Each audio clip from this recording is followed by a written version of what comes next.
Hello and welcome back to the channel. Today we have another video game review for you. Today I'm going to be reviewing the video game Titanfall 2. Titanfall 2 is a future set first-person shooter video game. It's developed by Respawn Entertainment, and I played this game on Xbox One. Now I will give a disclaimer here. I'm only reviewing the campaign because I didn't play any of the multiplayer, and I did play this campaign a significant time ago, so it's not really fresh in my head. But I'm still going to give it a review because I still remember it in my head. And, I can still give you my thoughts on this campaign. Alright, so let's jump into it. First of all, let's talk about the gameplay. Titanfall 2's gameplay is great. It's got a really interesting movement system. You've got the ability to move around using these high-tech suits. You can do really cool stuff. So in addition to these cool suits, you also have cool weapons you can use as you go through your adventure. So basically, it's a story about there is a oppressive villain who's, doing all kinds of villainous stuff. And then there is like this resistance force who you play as, or you play as a member of the resistance force. And you're trying to fight back against this villainous group. So you play as Jack Cooper, who after his commanding officer is killed, he is given this advanced suit, which is, I think, reserved for just like the higher tier levels of this force. And he is also partnered up with the Titan, known as BT, I believe. I believe BT is its name. So, by the way, a Titan in this game is the name for these huge mech robots. You and BT, BT is an artificially intelligent machine as well, so you can have like back and forth dialogue with it. So, you get to have a lot of fun when you're using the mech suit, and you also get a lot of fun when you're outside the mech suit. You're a lot more mobile and maneuverable, and when you're outside the mech suit, you actually get to use normal guns and stuff. But then when you're in the Titan, of course you get to have so much fun just going around with these huge mech-sized weapons, just tearing through the bad guys, and it's a lot of fun. Alright, so now let's talk about the story. So the story of Titanfall 2, like I said, it's about this resistance going up against this villainous group. For the majority of the game, you're fighting members of this villainous group, but this villainous group, their name is like an acronym. I don't remember exactly what it is, but they hired this very skilled mercenary group, and all the boss fights are members of this mercenary group. So the fun part is when you get to go up against these mercenaries that are in their own Titans.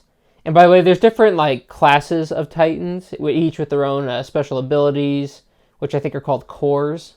Like you activate the core, and then you get your special ability. The ion core ability, I believe, is a laser it shoots out. One of them has a sword, stuff like that. So, it has different classes, different, gameplay styles, so that's really cool. And each of the mercenaries has their own, different class of Titan, and, they make the fights pretty unique. I used the Scorch class for most of the game.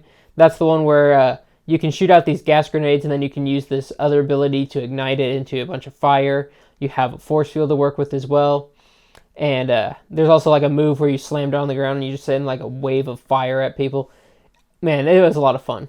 I did have to switch up the classes. Well, first I switched up the classes sometimes to get various achievements for defeating a villainous Titan with the core abilities. But then one of the boss fights against one of the mercenaries, I could not beat him with the Scorch. So this mercenary, he was airborne for most of the fight. And I ended up using the Ion class to defeat him because the Ion specialized in a lot of long-range stuff. Like I said, I'm pretty sure it had a laser ability as its core. And it had probably, I think, a secondary ability that was also laser-based. So I like that there's a lot of different ways to play this game. And my uncle also played this game. And I think that he went through the majority of it with a different class than me, but I'm not certain of that. Alright, so let's talk about some of the more unique elements. There's one level where you're investigating an incident that had happened earlier. You end up acquiring a device that lets you travel through time. And it's really cool. So of course the time travel device lets you skip between the past and the present.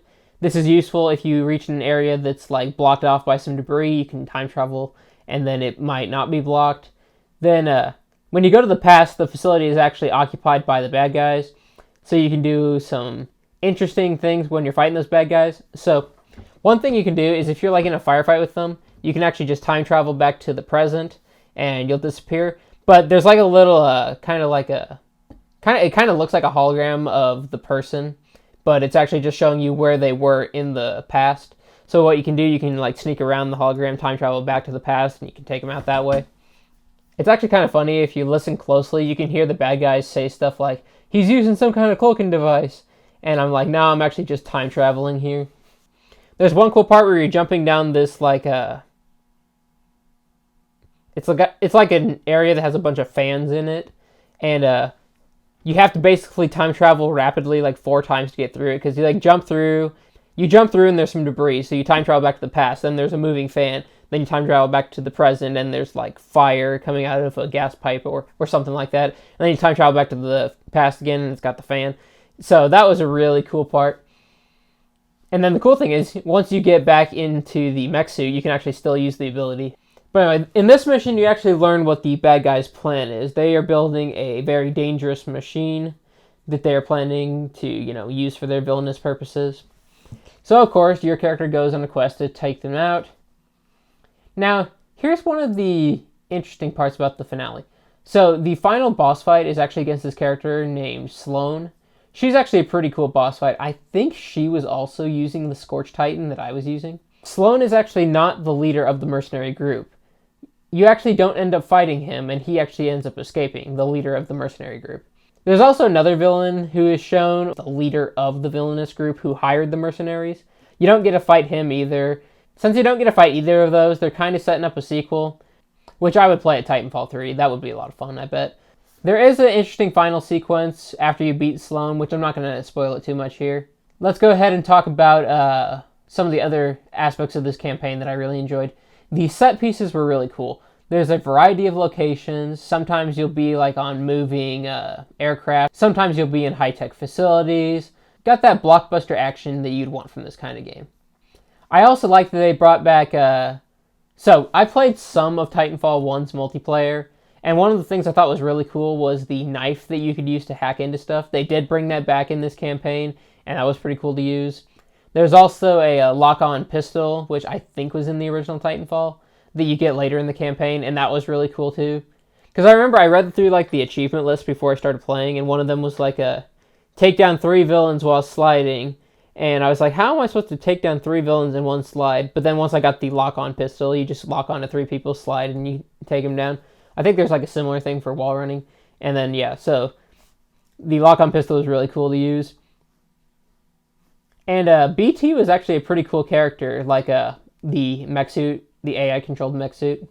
Like, BT is one of the cooler robot companions you have in video games. So I know this review is a little all over the place, but again, it's been a while since I played this game, but I just wanted to review it because this campaign for Titanfall 2 was really fun.